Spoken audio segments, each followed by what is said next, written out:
বাংলাদেশের প্রেক্ষাপটটা এত খারাপের খারাপ, আমরা ওয়াজ করি ঈমান ভঙ্গের কারণ। কি ওয়াজ করি?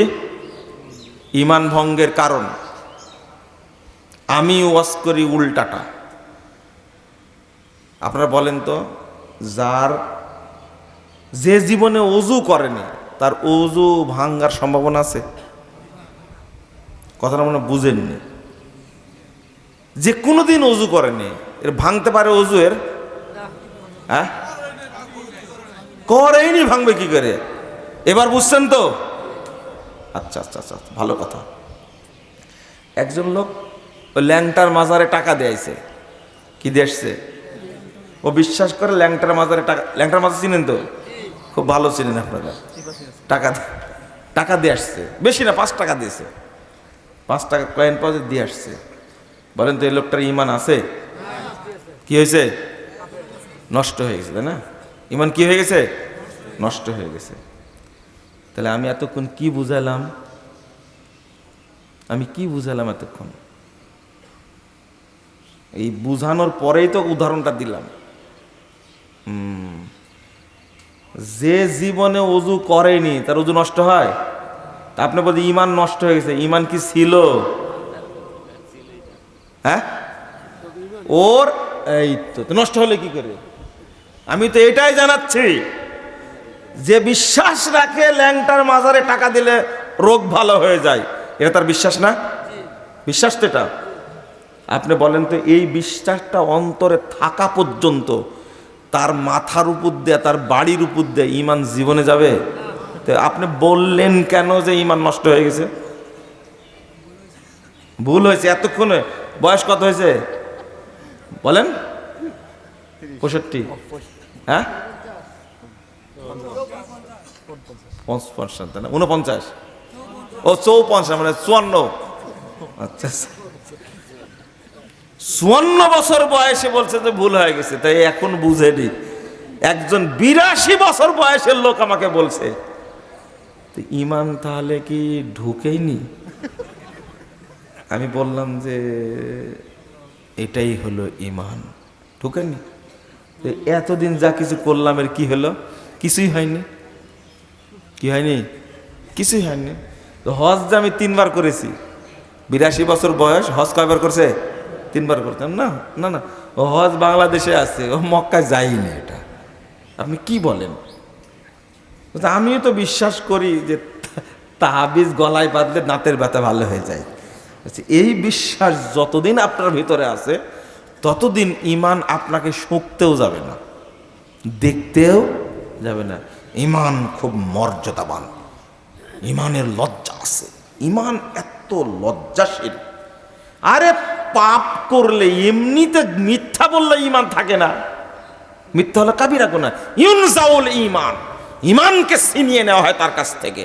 ইনজাউল ঈমান, সহিহ বুখারী 6308 নম্বর হাদিস। ইনজাউল ঈমান, ঈমানকে ছিনিয়ে নেওয়া হয়। কে ছিনিয়ে নেন? আল্লাহ ছিনিয়ে নেন। এই ওর মধ্যে থাকার দরকার নাই, তাড়াতাড়ি বের হ, তাড়াতাড়ি বের হ। যার মধ্যে শিরকি আকীদা আছে, যে বিশ্বাস করে আল্লাহর নবী গায়েব জানতেন, যে বিশ্বাস করে পীর সাহেব কবর থেকে আমার উপকার করতে পারে, ক্ষতিও করতে পারে, পীরের লাভ আর লাভ। বাচ্চা ফেল করলেও সাদকা দিয়ে আসে, পাস করলেও দিয়ে আসে। কারণ বিনা পুঁজির সবচেয়ে লাভজনক ব্যবসা হলো পীর। মানে 4 মাস পরে পাগলা মসজিদের সিন্দুক খুললে 6 কোটি টাকা পাওয়া যায়। চিন্তা করেন, 6 কোটি টাকা। মসজিদটা পাগলার ওইখানে দিয়ে এসে, আল্লাহর মসজিদ নাই। আর আল্লাহর মসজিদ নাই, ওই পাগলার মসজিদ বলে ওখানে দিতে যায়, আল্লাহর মসজিদে দেয় না। যার অন্তরে এই চিন্তা আছে যে পীর মরে গেল আমার ক্ষতি করতে পারে, এসএসসি ফেল করেছে, তখন বলছে দেখো বাবা অসন্তুষ্ট হয়েছে, এই জন্য অবস্থা, তাড়াতাড়ি যাও, সন্তুষ্ট করে আছেন না, আগামী বছর পাস করতে পারবে না। জিপিএ 5 পাইছে, গোল্ডেন প্লাস পাইছে, দৌড় দিয়ে যাও, গরু দিয়ে আসো একটা, সম্মান আগে। পীরের শুধু লাভই, বুঝতে পারলেন? যে ব্যক্তির অন্তরে এই বিশ্বাস আছে পীর সাহেব কবর থেকে উপকারও করতে পারে, ক্ষতিও করতে পারে, এর অন্তরে ঈমান কি ঢুকেছে? এই বিশ্বাস থাকা পর্যন্ত ঢোকার সম্ভাবনা আছে, এর নাম ঈমান। এই জন্য আমি বলি, যে ব্যক্তি বিশ্বাস করে শহীদ মিনারে ফুল দিলে সালাম বরকত জাব্বারের উপকার হবে, কি বিশ্বাসটা? খুব ভালো বিশ্বাস নাকি? হ্যাঁ, আরে দোয়া করেন, তাও এই 21শে ফেব্রুয়ারি দোয়া করলে হবে না। আশ্চর্য হবেন কি জানেন, আমি বলি আপনাদেরকে, এই ভাষা আন্দোলনের পক্ষে সবচেয়ে বেশি ভূমিকা পালন করেছে আহলে হাদিস উলামায়ে কেরাম, সবচেয়ে বেশি। কষ্ট নেবেন না, কিন্তু বলি দিই কথাটা, তারপরে জায়গা মতো আসছি, হট করে চলে আসলাম। ডক্টর শহীদুল্লাহ সাহেব 18টি ভাষার পণ্ডিত থাকা সত্ত্বেও বাংলা ভাষার পক্ষে কোনো কলম লিখতে পারেনি। কিন্তু মাওলানা আকরাম খাঁ আহলে হাদিস পণ্ডিত, মুসলিম সাংবাদিকতার জনক, তিনি 1952 সালে 21শে ফেব্রুয়ারির কথা আপনারা হিসাব করেন, অথচ 1947 সালে আজাদ পত্রিকায় রাষ্ট্রভাষা বাংলা হবে এই মর্মে তিনি প্রথম সম্পাদকীয় লেখেন। সাহস কত! তার নামই হলো মুসলিম সাংবাদিকতার জনক। শুধু তাই, 1951 সালে যখন শিক্ষা কমিশন গঠন হয় পূর্ব পাকিস্তান পশ্চিম পাকিস্তান, তখন শিক্ষা কমিশনের চেয়ারম্যান হন মাওলানা আকরাম খাঁ। আকরাম খাঁর কবরে কেউ ফুল নিয়ে যায় না। আজকে সাহিত্যে পুরস্কার পায়, কি সাহিত্য লেখে তারা? কি সাহিত্য লেখে? যৌন সাহিত্য লেখে, তাই না? যৌন সাহিত্য লেখে পুরস্কার পায়। এতই নোংরা ভাষায় লেখে তারা, উপন্যাস লেখে এদেশের নারী পুরুষকে 14ই ফেব্রুয়ারি, পহেলা বৈশাখ আর 31st নাইট, এই নোংরা দিবসগুলোকে সুন্দরী প্রতিযোগিতা করে যৌন সাহিত্য রচনা করে এই দেশটাকে ধর্ষণের রাজ্য বানিয়েছে। অথচ আল্লামা আব্দুল্লাহ আল কাফি আল কুরাইশি রাহিমাহুল্লাহ বাংলা একাডেমির প্রথম বাংলা সাহিত্যে পুরস্কার পান একজন আলেম মানুষ, ওর কবরে ফুল নিয়ে যায়? আব্দুল্লাহ আল কাফি আল কুরাইশির কবর কোথায় আছে এটাও জানে না। আর এখন যারা সাহিত্য লেখে, ওইটা মুখ দিয়ে পড়লে ওজু নষ্ট হয়ে যাবে, এত নোংরা ভাষায় লেখে। আর এদেরকে যে পদক দেয়, 21শে পদক দেওয়া হচ্ছে, স্বাধীনতা পদক দেওয়া হচ্ছে, খামা খা এগুলো। এরা দেশের সাহিত্যকে নষ্ট করেছে, একবারে নষ্ট করেনি। বাংলা ভাষার কোনো মূল্যায়ন আছে? সব ভাষার মধ্যে হয় হিন্দি ঢুকাইছে, না হলে ইংরেজি ঢুকাইছে, বাংলা ভাষাকে খচ্চর বানাইছে এখন।